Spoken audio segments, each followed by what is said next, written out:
Hi, I'm Rachel, Radical Soul Untangled. So it's time for a weekly angelic energy survey to give us an idea of what kind of energies to work with, what kind of strengths to kind of build in our week, and what we can do to help accentuate that, and what blocking or hindering energies we might have to look out for, if any. And hopefully we maintain these energies so that they sustain us even when challenges arise in our lives. And so today's the day after Valentine's Day. Normally I want to get this out on Sunday. That's what kind of inspired me to do it like an angel themed spread. But things came up, so we're getting this on Monday. And so it seems very appropriate. Initially I do this pull for cards from the Angel Guide Oracle. And it's funny because these two cards came out together, and normally I would just want to do three, but I figured, okay, why not? And it all seems to flow very nicely, because the first one that fell out was Holy Love, followed by Spiritual Growth, Transformation, Blessings, and Abundance. And that just makes so much sense to me, because as we understand Holy Love, as we start to have an inkling of it, we start to develop spiritually. We want to focus on our spiritual growth, because the divine that's inherent within us seeks to understand itself that much more deeply. And so that inevitably leads to a transformation, unlike any other that you may have experienced before. This is like a real leveling up, where maybe bad habits really start to fall away for good. And that is how we get blessings and abundance to come in. So yeah, again, it felt so appropriate that those two came out. I felt like that was a real clear message, that those two cards were definitely a part of this reading. So let's begin. We have Holy Love, which is appropriate to come out right after Valentine's Day, because Valentine's Day still has a lot of heavy connotations of finding the perfect romantic love, finding the perfect partner that will complete us emotionally and materially as well. And we're starting to, maybe more of us are taking a look at holy love, seeing and craving unconditional love from others, but not being able to find it in others. And then we realize it's because we didn't really have it well developed within ourselves. Holy love is unconditional love. It is rooted in compassion. Compassion means no judgments. And so if you ever have a harsh judgment against yourself, if you are your own worst critic, if you are your own worst enemy, then you are not in connection with holy love. You're cutting yourself off from it, because when you are in a compassionate space, that love just flows right through you. You know, it comes from above and just flows right through you. It comes from the earth and flows right up through you. It's almost as if there's just like a circular current flowing through you at all times, in and out, and you feel constantly replenished. You don't feel that drained kind of feeling that you would if you were just operating out of what I would say is a more immature love. Our model for romantic love for what's been probably centuries now is a very immature form of love. It's very possessive. It's very grasping. It's very much a desire to control the other person.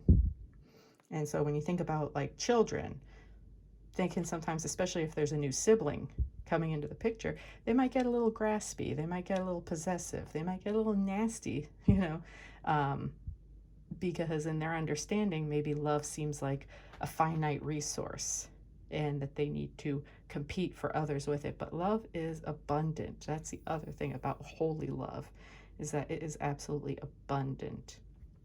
I just love the colors and the energies. It's the higher chakras, and then a lot of the yellow for the confidence there. But the white and pinks, like purples, that's all just the higher chakras as well. So really like this card. I think that's a good reminder.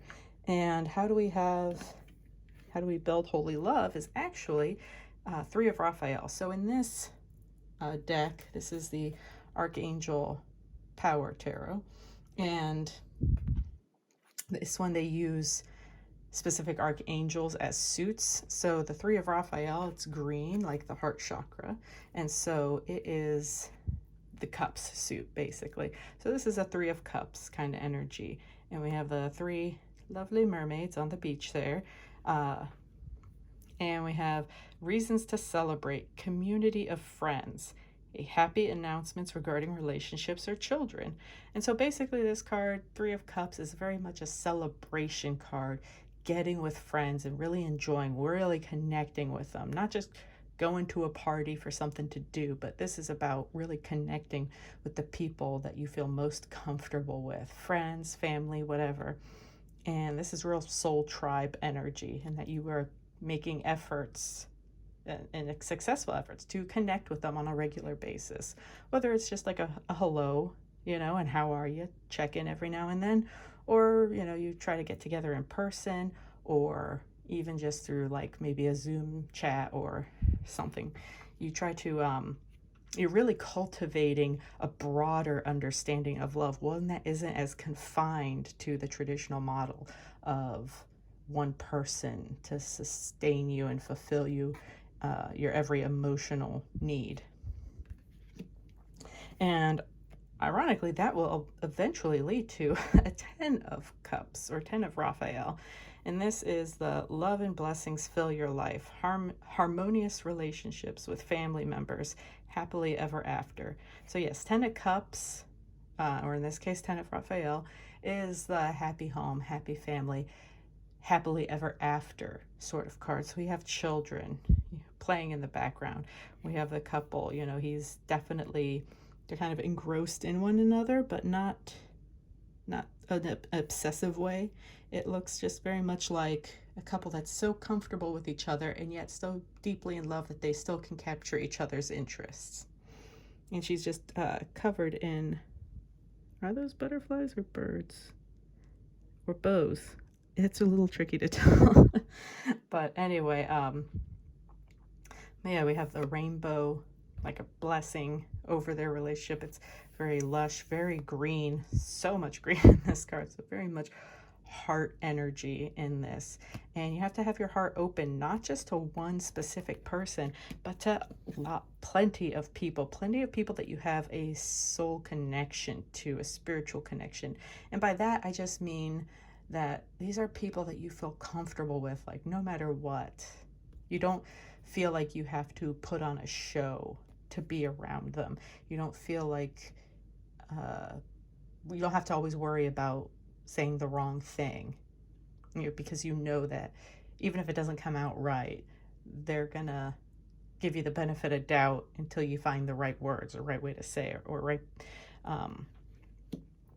and that will, because you're cultivating love within, and this holy love, you will inevitably feel this sense of this 10 of Raphael, this happily ever after. And it doesn't mean like, okay, now you've, reached this is the end of your story. By no means. It just means that it's a very stable, emotionally stable place, that even if challenges arise in your life, you don't feel like these people will abandon you, because not only have you taken the time to cultivate these relationships, you've been cultivating the relationships with the right kind of people for you in your life. And next is spiritual growth. So for me, spiritual growth, I love this angel. It's got the third eye chakra just wide open, just beaming out energy. And they have this peaceful look, not so peaceful that they're about to fall asleep. Just look just very calm. And they have their hands over their heart, and the heart is just glowing, like just this expansive energy, this energy just radiating from it, coiling a lot, again, solar plexus kind of energy. And this is telling me that spiritual growth is just, it's so crucial for opening up the heart in ways that maybe therapy and counseling and medications has never quite done.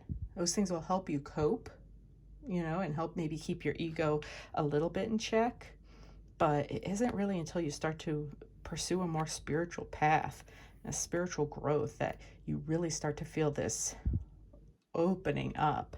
And you might have to kind of break open. You might have to cry a bit.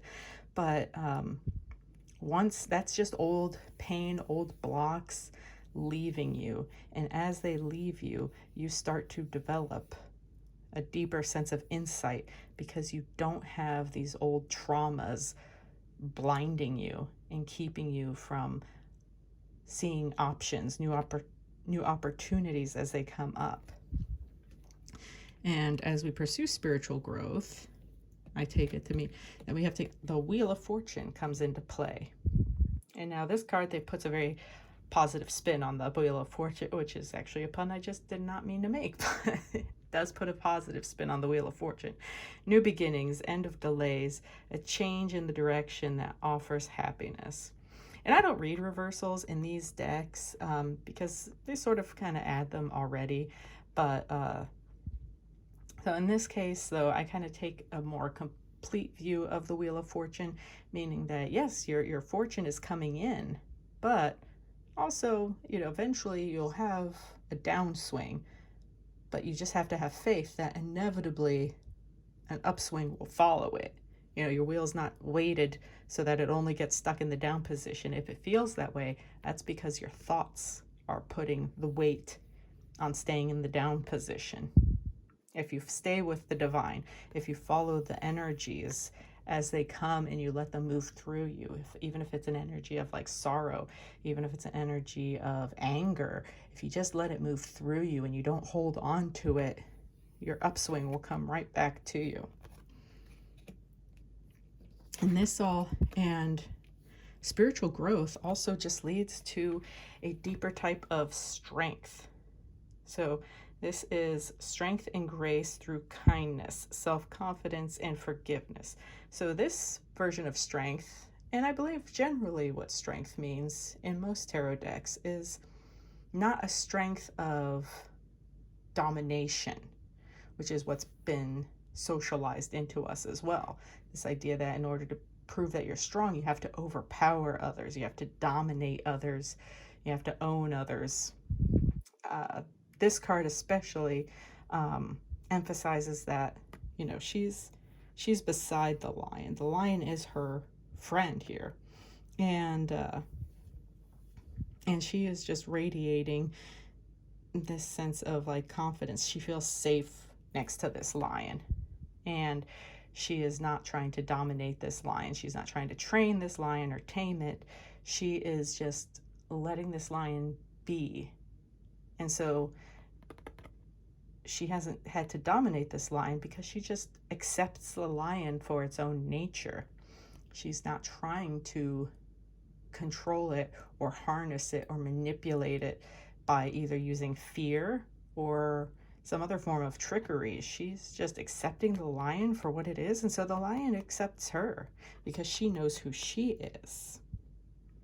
And here we have a dove, so holding like the infinity symbol. So this is showing us that this is to remind us that that is the true key to peace. This kind of strength is the kind of strength that will maintain peace because there's no tension, because they accept one another as they are, as equals, and they trust each other. They trust that one isn't going to try to harm or overpower the other because there's such a deep degree of acceptance.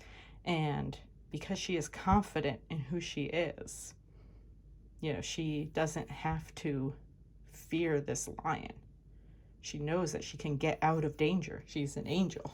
She doesn't even have to smite the lion. She can just fly away if she starts to get the bad vibes from the lion. And this also kind of reminds us that sometimes in order to maintain the peace, if somebody does start to revert to old habits, bad habits that they might have had in the past, we don't have to dominate them. We don't have to shame them. We don't have to put them in their place or tell them to cut it out. We can just remove ourselves from the situation in some way, shape, or form.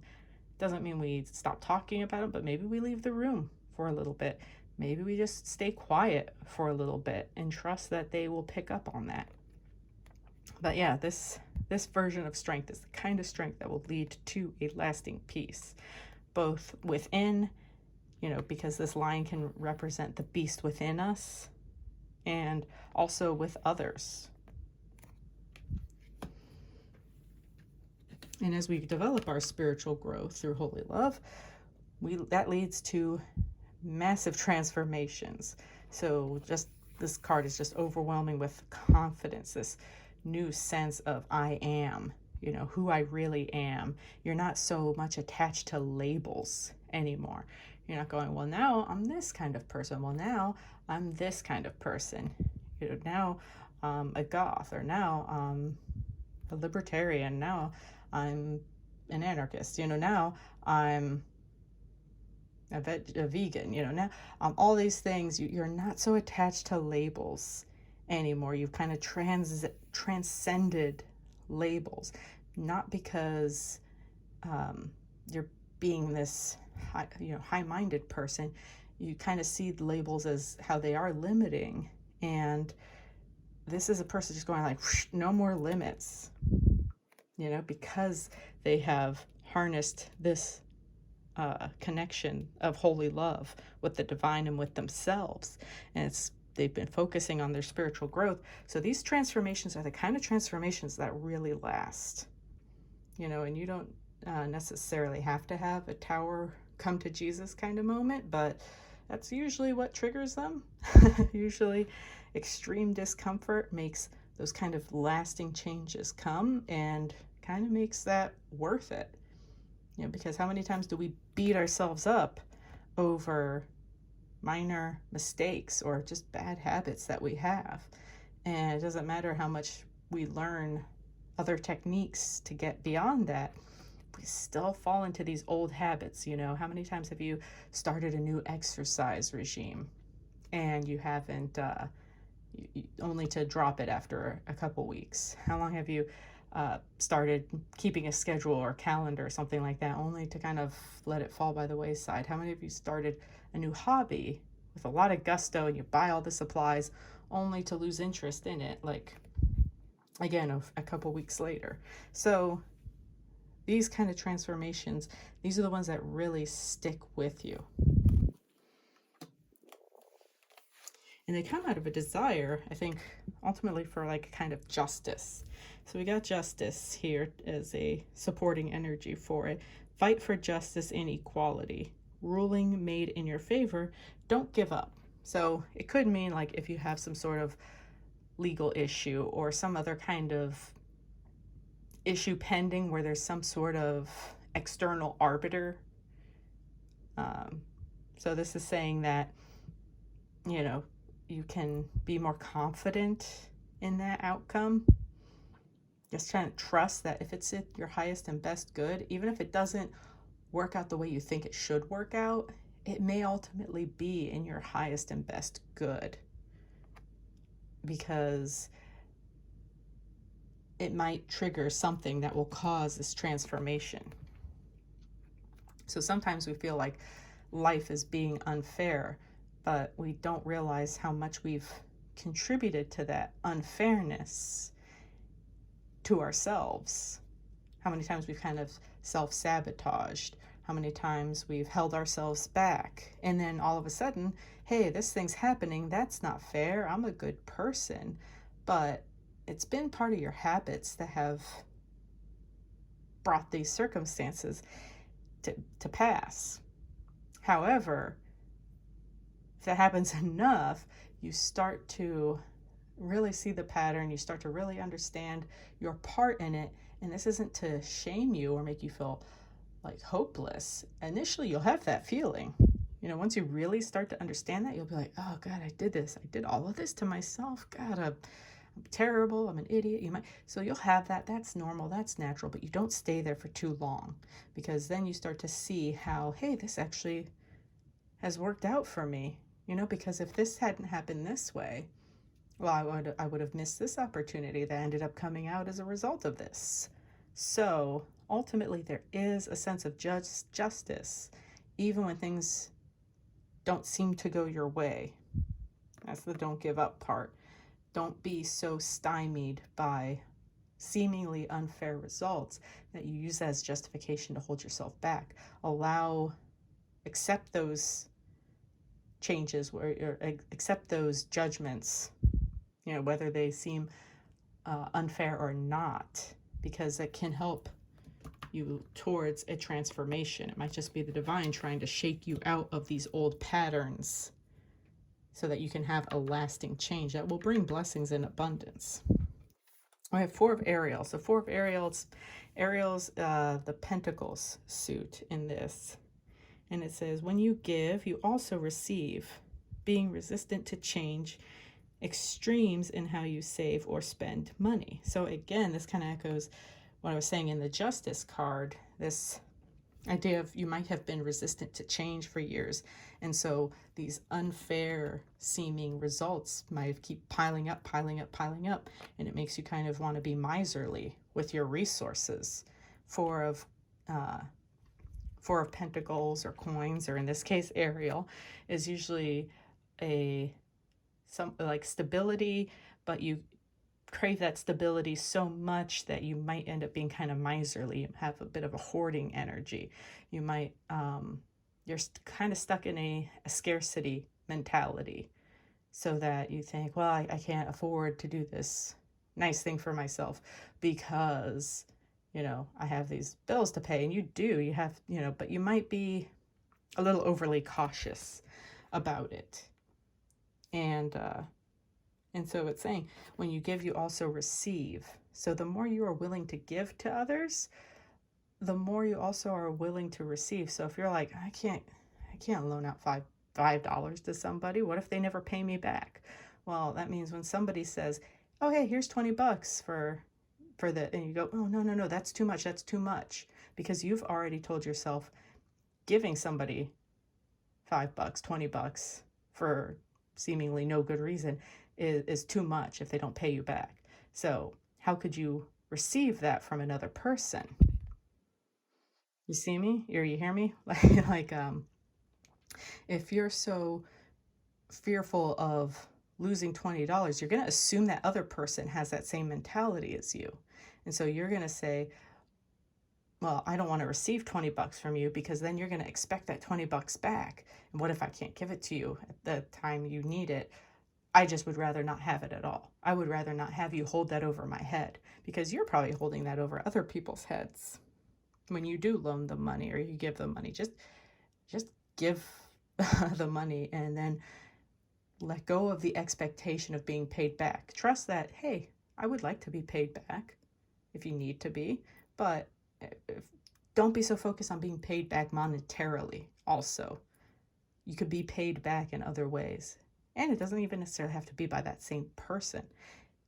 Basically, this card is kind of saying that as you let go of the expectation of transactional, this is a very transactional kind of energy.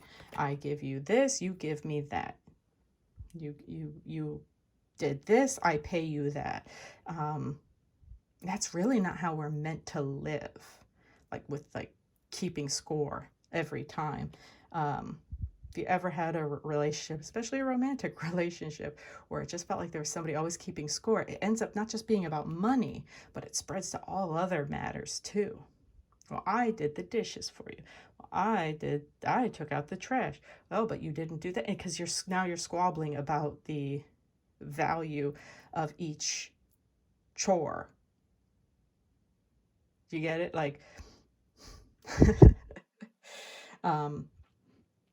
But yeah, this is telling us that we need to transform our understanding of interacting with each other when it comes to our material resources. We need to transform that concept of tit for tat. It's a more condensed way of getting to that. And that really beautifully transitions to this last energy of blessings and abundance, because we can't have blessings and abundance, like I was saying, if we're in this very transactional mindset. Because not only is that you expecting a certain amount from a certain person in return, So that kind of limits you a lot. It limits you from receiving from others because you might be so focused on getting something from one specific person in a specific amount, or that you aren't seeing the other opportunities that come up from that, or come up around you, and you become you develop like a tunnel vision, this transactional nature. I don't say nature, but this transactional mindset gives you a real like tunnel vision. And so you cut yourself off, you blind yourself to other opportunities. And then you feel like you're not abundant because, say, you have abundance coming from other sources, but you're so focused on this specific transaction not going how you expected, not going how you had hoped, that you feel robbed, you feel shorted, you feel like you were treated unfairly. So I hope that kind of makes sense there. And so we have to clarify that. Now, these 3 cards came out. These 2 came out together, and they seem to go well. So I kept that. But we have the Knight of Gabriel. So this is confident, enthusiastic, courageous, charismatic. If this is a person or an energy you maybe need to focus on in your life. Time to take action. Great passion for a cause. Instinctively knowing just what to do. And also probably just when to do it. And I like the Archangel Gabriel in this one. Because I think they always show her with these like hawk wings, like these bird of prey type wings. Everyone else has kind of fluffy dove-like wings that everybody kind of associates with angels. But I think this is really cool that they use more of a bird of prey type wing for her, which doesn't mean that she's predatory, but it means, what do we say, eagle-eyed, hawk-eye. That's a laser focus, a focus and vision, but also having a big picture view at the same time. So you have this, birds of prey actually have this ability they get a wide view, but then when they see something, a motion that captures their interest, they pinpoint right on that. They just focus, laser focus right on it. And so I think that's something that's really cool about how they portray her in this deck. And so, yeah, in order to receive blessings in abundance, you don't have to. This is a card to remind you that, yes, you take action, but it's not this effort. It's not this uphill slog. It's not this Sisyphus pushing the boulder uphill. It shouldn't feel that way. It should feel like, you're kind of just moving through life, and then an opportunity shows up, and because you've taken this broader perspective, because you've taken this wider view, and you've cultivated, this sense of peace, this sense of divine love, this sense of trust and faith, that when the right signal comes up and it just pings with you, you know when to take focus, you know when to see the signs for this, and you kind of go, yeah, this seems like a direction I want to go in. I should go. I'm going to follow it. Because you've removed a lot of these self-limiting blocks that keep you from moving, that keep you doubting and hemming and hawing over things. So as we work on our spiritual growth and transformation, we're able to recognize opportunities that much more clearly when they come up, and so we can act on them with confidence without that, well, is this really a scam, or should I do this, or is that too much to spend on this? Is that something I should really invest in right now? No, you just know, and you just trust yourself, and you trust the divine, because you know that fortune will always be on your side, even if it seems unfair, even if it takes a downturn. You're not going to be in that downturn for long. You've cultivated your inner strength. You have a lot of trust. You have a lot of faith. And so you know in your heart when to take action, because you trust yourself. You're not just looking for others to validate you. You're not looking for others to tell you, this is what you should do. No, this is what you should do. You might seek their counsel. You still want to get some feedback from people, maybe to help streamline it, but you don't have to stay in a place where you deliberate over it for to death until then, next thing you know, the opportunity is gone. And if you trust yourself and you take those swift actions, we have let's see, which one should I do first? It was hard to tell which ones came out first.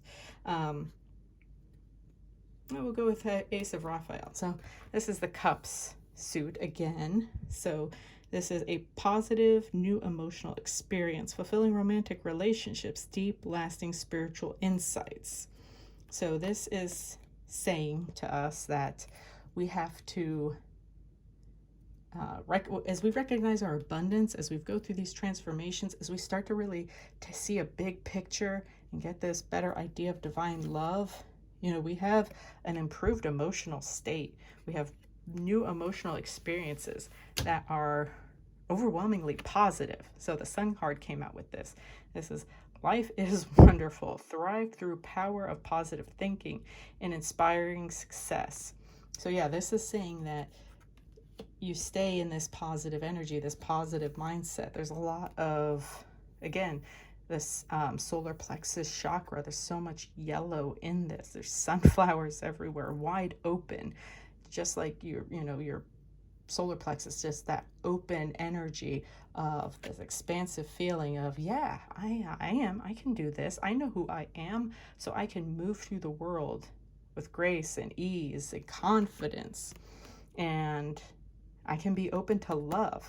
So that's when you're really open to love and new relationships, and again, these deep spiritual insights that come in and help perpetuate your spiritual growth, because this keeps coming. That's why if you go to a lot of other tarot readers, they talk about cycles.